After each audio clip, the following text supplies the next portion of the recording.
40 రోజుల్లో 40 హత్యలు చేసినప్పుడు ఇప్పుడు పవన్ కళ్యాణ్ గారు ఉన్నారు.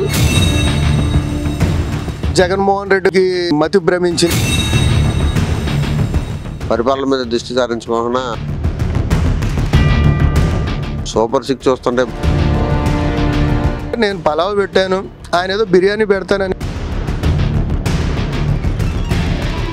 ఆటోలు ఉండవాళ్ళు ఎలా బతుకుతారండి మరి? అంటే జగన్మోహన్ రెడ్డి గారు పబ్లిక్ లో బాగా తిరిగి మనిషి. పబ్లిక్ ఆయన ఎక్కడికి వెళ్ళినా పబ్లిక్ విపరీతంగా వచ్చేస్తున్నారు. దాని క్లౌడ్ ని కంట్రోల్ చేయడానికి భద్రత ఎక్కువ కావాల్సింది ఆయనకి. దానికోసమే కానీ ఆయన ఏదో ఇది చేయడం లేకపోతే ఇంకోటి నాయుడు వాళ్ళందరూ హోమ్ మినిస్టర్ వాళ్ళందరూ మాట్లాడతారు. ఆయన సీఎం కాపోవచ్చు, కాపోయినా కానీ 40% ఓటింగ్ తో ఆయన వాళ్ళ ఆంధ్రప్రదేశ్ లో అందరూ అన్ని పార్టీల కన్నా ముందంజలో ఉన్నాడు. అది గుర్తుపెట్టుకుంటే మంచిది. ఎందుకంటే ఆయనకి ఇవ్వాల్సిన ప్రాధాన్యత ఆయనకి ఇస్తే రేపు వీళ్ళు తీసుకోవాల్సిన ప్రాధాన్యత వీళ్ళు తీసుకుంటారు. అది రాష్ట్రపతి పరిపాలన కోరడానికి కొన్ని ఇన్సిడెంట్స్ ఉన్నాయండి. మన వెనుకొండ దగ్గర నరికి పడేశారు, నూజివీడులో నరికేశారు, కర్నూలు దగ్గర ఎక్కడో నరికేశారు, లేదా వైజాగ్. ఇటు ఎన్నిసార్లు ఎన్ని సంఘటనలు అండి. ఇవన్నీ ప్రభుత్వ హత్యలు కాదా? ప్రభుత్వ హత్యలే కదా. ప్రభుత్వ హత్యలు కాకుండా మామూలు హత్యలు అయితే అనుకోవచ్చు. ఇవన్నీ ప్రభుత్వం మారిన తర్వాత నేను 40 రోజుల్లో 40 హత్యలు చేసినప్పుడు ఆయన కోర్టుల్లో తప్పే ఉందండి. రాష్ట్రపతి పాలన కోర్టుల్లో పరిపాలన మీద దృష్టి సారించుకోకుండా హత్యల మీద లేదా కక్షల కార్పణ్యాల మీద దృష్టి సారిస్తే ప్రజలు చాలా ఇబ్బందులు పడతారని అది కూడా ప్రభుత్వం తెలుసుకుంటే మంచిది.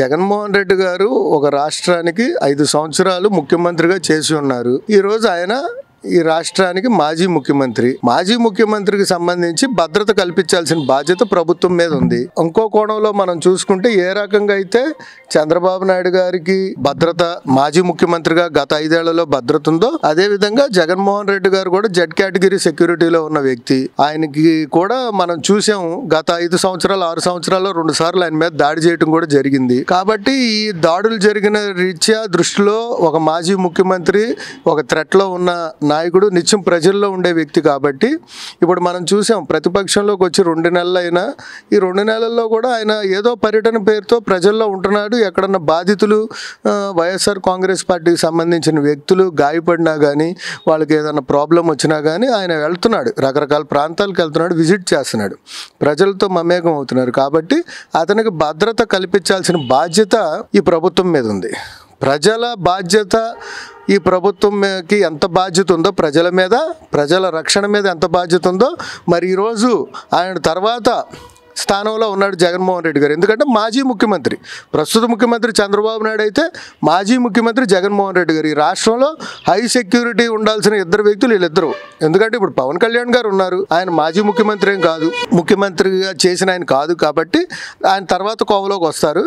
ప్రస్తుత పరిస్థితుల్లో ముఖ్యమంత్రి గారు చంద్రబాబు నాయుడు అయితే మాజీ ముఖ్యమంత్రి జగన్మోహన్ రెడ్డి గారు. కాబట్టి ఆయన మాజీ ముఖ్యమంత్రి కాబట్టి ఆయనకి కూడా భద్రత కల్పించాల్సిన బాధ్యత ఈ ప్రభుత్వం మీద ఉంది. కాబట్టి ఆయన కోర్టుకు వెళ్ళారు. కోర్టు దీని మీద తీర్పిస్తుంది. అంతేగాని దానికి ఏదో జగన్మోహన్ రెడ్డి గారికి మతి భ్రమించింది అనేది అవన్నీ మాట్లాడకూడదు. ఎందుకంటే గతంలో చంద్రబాబు నాయుడు గారు కూడా ఇదే రకంగా కోర్టుకు వెళ్ళేసి ఆ రోజు సెక్యూరిటీని ఎన్హాన్స్ చేసుకున్నారు. మరి ఆ రోజు ఆయన మతి భ్రమించిందని మనం ఏం భావించలేం కదా. అది వాళ్ళ ప్రాథమిక హక్కు. ఆ ప్రాథమిక హక్కు న్యాయస్థానాలు గడప దొక్కుతారు, న్యాయస్థానాలు దాని మీద నిర్ణయం తీసుకుంటాయి. నేను పలావ్ పెట్టాను, ఆయన ఏదో బిర్యానీ పెడతాను అనేసరికి గొప్పనే ప్రజలందరూ కూడా ఆయన వైపు మొగ్గు చూపారు.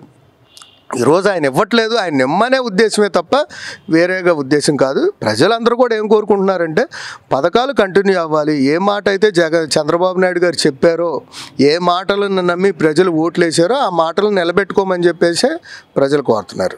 ఆటోలు ఉండవాళ్ళు ఎలా బతుకుతారండి మరి? 15వ తారీఖు నుంచి ఫ్రీ బస్సులు అంటున్నారండి. వాహనాలు ఉండేవాళ్ళు ఎలా బతుకుతారండి మరి? వాళ్ళు కూర్చుని వాళ్ళ బాధలు వాళ్ళ భార్య బిడ్డలు బతకొద్దండి. మరి ఫ్రీ బస్సులు అంటున్నారు, వాళ్ళు ఏం చేస్తారండి? వాళ్ళు ఏం చేద్దాం అనుకుంటున్నారు మీరు?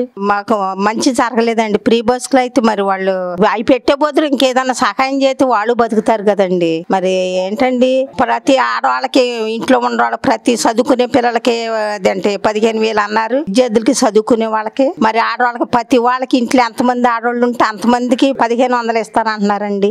మరి అది లేదు ఇది లేదు. అదేమంటే సంవత్సరం దాకా లేవంటున్నారు. ఏమీ లేవు. ఏంటండి పరిస్థితి? మరి 2 నెలలకే తెలిసిపోతుందండి వాళ్ళ పరిస్థితులు. మోసం చేసి ప్రతి వాళ్ళ జనాలు మోసం మోసం మోసంలాగానే ఉంది ఇది 2 నెలలు 2 నెలలోనే తెలిసిపోతుంది ప్రతి సంగతి కూడా. 2019లో రోడ్డు పోసి ఉన్నాము. 2024 టీడీపీ ప్రభుత్వం గెలిచినాక ఒక మనిషిని అడ్డుపెట్టి మాకున్న 11 కుటుంబాలని మమ్మల్ని ఇబ్బంది పెట్టి రోడ్డు కానీ నీళ్ళు సౌకర్యం లేకుండా మమ్మల్ని ఇబ్బంది పెడుతున్నారు. ఆ ఇబ్బంది గురించి మంత్రి గారిని కలిసాము. మంత్రి గారిని కలిసిన తర్వాత మంత్రి గారు మీకు ఉన్న సమస్యను మేము క్లియర్ చేస్తాం అన్నారు. క్లియర్ చేస్తామని చెప్పిన తర్వాత ఊళ్ళో పెద్దలుగా వచ్చి మేము చెప్పాము. వాళ్ళు ఇదిగా అన్నారు అదిగా అన్నారు. 4 రోజుల నుంచి మాకు సరి చేయలేదు. మాకు నీళ్ళు గురించి రోడ్డు గురించి చాలా ఇబ్బంది పడ్డాము. అదే విషయాన్ని పోలీసుల వారు కూడా మేము చెప్పాము. పోలీసుల వారు కూడా మాకు ఎటువంటి న్యాయం జరగలేదు. ఆ సమస్యని పరిష్కరించమని ప్రభుత్వాన్ని వేడుకుంటున్నాం. చంద్రబాబు నాయుడు అంతకుముందు కూడా 2014లో గెలిచినప్పుడు కూడా 600 హామీలు ఇచ్చాడండి. ఏ ఒక్కటి అమలు చేయలేదు. డ్వాక్రా రుణాలు రద్దు చేస్తాం అని చెప్పేసి 10,000 4 సార్లు ఇచ్చాడు. ఆయన ఎప్పుడు కూడా మాట నిలబెట్టుకున్న దాఖలాలు లేవండి. మాట నిలబెట్టుకోడు. సూపర్ 6 చూస్తుంటే భయం వేస్తుందని అసెంబ్లీలో ప్రకటన చేశాడు. అంటే మరి భయం వేసాడు నువ్వెందుకు రాజకీయాల్లో అవసరం లేదు కదా. ప్రజలకు మేలు చేయాలని నువ్వు వచ్చినప్పుడు నీకు భయం వేస్తే అది జనాలే చెప్పుకుంటే జనాలు భయపడాలా, లేకపోతే జనాలు ఏమైనా తిడతారా? నువ్వు ఏదైతే స్టెప్ తీసుకున్నావో దాన్ని ముందుకెళ్తే జనాలందరూ హర్షిస్తారు. అంతేగాని మళ్ళీ అంతకుముందు సీఎం లాగే అంతకుముందు 4 సంవత్సరాలు 14 సంవత్సరాలు చేసావు కదా అంత అలాగే అనుకుంటారు. మాట తప్పుతాడు చంద్రబాబు నాయుడు. మాట మీద నిలబడ్డు పథకాలు అమలు చేయడు. ఎన్ని కష్టాలు వచ్చినా ఎన్ని నష్టాలు వచ్చినా పేదవాడికి మాట ఇచ్చావంటే ఆ మాటను నిలబెట్టుకునే సత్తా నీకు ఉండాలి. కానీ నువ్వు ఒక్కడికి వెనక్కి తగ్గుతున్నావు అంటే అది మంచిది కాదు.